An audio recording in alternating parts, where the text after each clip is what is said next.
मध्य प्रदेश में अगले साल होने वाले विधानसभा चुनाव को लेकर कांग्रेस और भाजपा ने अपनी तैयारी शुरू कर दी है। इसी कड़ी में शाजापुर जिले की शुजालपुर विधानसभा में भारतीय राष्ट्रीय कांग्रेस के वरिष्ठ नेता रामवीर सिंह सिकरवार के नेतृत्व में 12 दिसंबर से पदयात्रा शुरू होने जा रही है। पदयात्रा के माध्यम से कांग्रेस नेता किसानों के बीच जाएंगे और उनकी समस्याएं सुनेंगे। शुजालपुर विधानसभा में भारतीय राष्ट्रीय कांग्रेस के वरिष्ठ नेता रामवीर सिंह सिकरवार शुजालपुर विधानसभा क्रमांक 168 में पदयात्रा प्रारंभ करने जा रहे हैं। रामवीर सिंह सिकरवार ने बताया कि पदयात्रा 12 दिसंबर सुंदरसी से प्रारंभ होगी, जो विधानसभा का भ्रमण करते हुए 22 दिसंबर को शुजालपुर पहुंचेगी। पदयात्रा के उद्देश्य को लेकर रामवीर सिंह सिकरवार ने बताया कि वह यात्रा के माध्यम से किसानों के बीच जाएंगे और उनकी समस्या सुनकर प्रदेश सरकार के सामने किसानों की आवाज़ उठाएंगे। साथ ही उन्होंने प्रदेश सरकार पर निशाना साधते हुए कहा कि सीएम शिवराज किसान हितैषी सरकार होने का दावा करते हैं, लेकिन आज भी किसान बिजली और खाद को लेकर परेशान हैं। अभी 12 तारीख से हम लोगों ने ये सभी कांग्रेस के साथियों ने प्लानिंग करके कि 12 तारीख से हम पदयात्रा निकालें। वो पदयात्रा जिसमें हम सुंदरसी से शुरू करने वाले हैं और सुंदरसी से विभिन्न मार्गों से होती हुई और 22 तारीख को शुजालपुर तक पहुंचेगी, जिसमें लगभग 12 रात्रि विश्राम रास्ता में रहेंगे और रोजाना का 15 से 18-20 किलोमीटर तक का हमारा पैदल यात्रा का ये सफ़र रहेगा। हमारा इसका मूल उद्देश्य, हमारी 15 महीने की सरकार थी। जब 15 महीने की सरकार का पूरा विवरण हमने इसमें आपको देने जा रहे हैं। सारी चीज़ों पर कमलनाथ जी ने, कांग्रेस के सभी लोगों ने ध्यान दिया था। उन सारी चीज़ों को लेकर हम पब्लिक के बीच में जाएंगे, हम बताएंगे।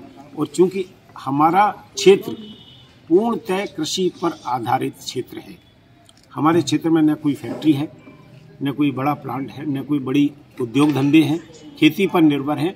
और आज की सरकार किसानों को कहने को तो ये कहते हैं कि हम किसान हमारा भगवान है, लेकिन मैं मानता हूँ भगवान तो छोड़ो, किसानों की इतनी बात तो सुनो जो आज व्यथा अपनी किसान आपके साथ रो रहा है। क्षेत्र में बिजली की परेशानी है, खाद की परेशानी है। मैं कई जगह खाद के ऐसे उदाहरण बता दूंगा। हमारी सोसाइटियों पे और उन पे खाद नहीं है और मार्केट में खाद उपलब्ध है। मार्केट में खाद कहाँ से आ रहा है?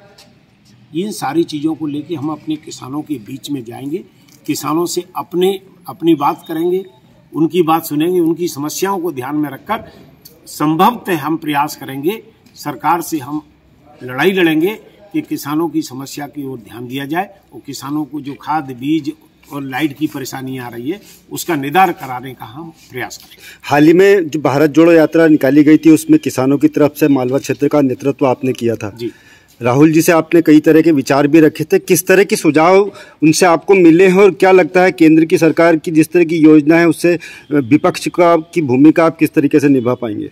अभी भारत जोड़ो यात्रा में मुझे भी समय मिला राहुल जी से बात करने का और मेरे को टॉपिक दिया गया था किसानों की समस्याएं और क्षेत्र की फसलें, उन फसलों में क्या परेशानी आती है उस पर विस्तृत से मेरे से राहुल जी से चर्चा हुई। हमने अपने क्षेत्र की फसलों के बारे में उनको विस्तार से बताया और आज जो परेशानी हमको आ रही है, जो लाइट की सबसे बड़ी परेशानी लाइट की आ रही है कि किसान इतना परेशान है कि खेत की मेड़ पे जाता है, बिजली चालू करता है और 2 मिनट बाद बिजली चली जाती है।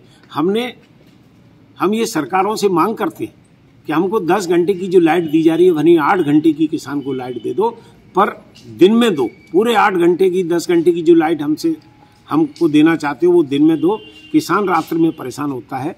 सारे लोगों को जब 24 घंटे की लाइट उपलब्ध होती है तो किसान के साथ ये दुर्व्यवहार क्यों? ये सारी चीज़ें हमने रखी। उचित मूल्य फसल के टाइम पे नहीं मिलता है, उसके लिए भी हमने राहुल जी से अनुरोध किया और उन्होंने ये स्वीकारा कि भविष्य में अगर ऐसा मौका आया तो हम किसान को जवान का दर्जा देंगे। हम जवान की जिस तरह से हिफाजत के लिए जवान हमारे लिए है, वैसे ही सरकारें जवान का ध्यान रखती हैं, ऐसे ही हम किसानों का भी पूर्ण रूप से ध्यान रखें। मेरा आखिरी प्रश्न है, निश्चित आपकी इस यात्रा में लोग तो एकजुट होंगे, क्या कांग्रेस एकजुट होगी? मैंने कांग्रेस के सभी साथियों को फ़ोन पे चर्चाएं की हैं, जो रह गए हैं उनसे भी चर्चाएं कर रहे हैं।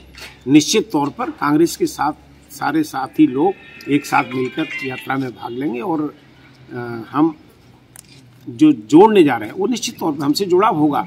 किसी से भी हम अपनी बात, मन की बात करें, उसकी बात सुने, तो स्वाभाविक तौर पे एक दूसरे से संपर्क बनता है, एक दूसरे से जुड़ते हैं लोग। ये दीपक, देखो मैं यहाँ का प्रत्याशी रहा हूँ जी, प्रत्याशी रहा हूँ, तो मेरा फर्ज बनता है। 74,000 लोगों ने मुझे वोट दिया है, उन 74,000 लोगों का मेरे ऊपर एहसान है। उन 74,000 लोगों से मुझे तो मिलने जाना है।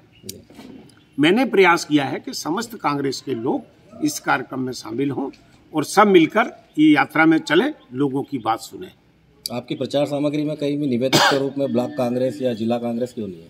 नहीं, निवेदक के रूप में जो नीचे आपने निवेदक आखिरी पलटी है उसको नहीं, मैं प्रत्याशी रहा हूँ। 12 दिसंबर से शुरू होने वाली पदयात्रा में वरिष्ठ कांग्रेस नेता रामवीर सिंह सिकरवार के साथ बड़ी संख्या में कांग्रेस नेता और कार्यकर्ता शामिल होंगे। शुजालपुर से दीपक सक्सेना की रिपोर्ट।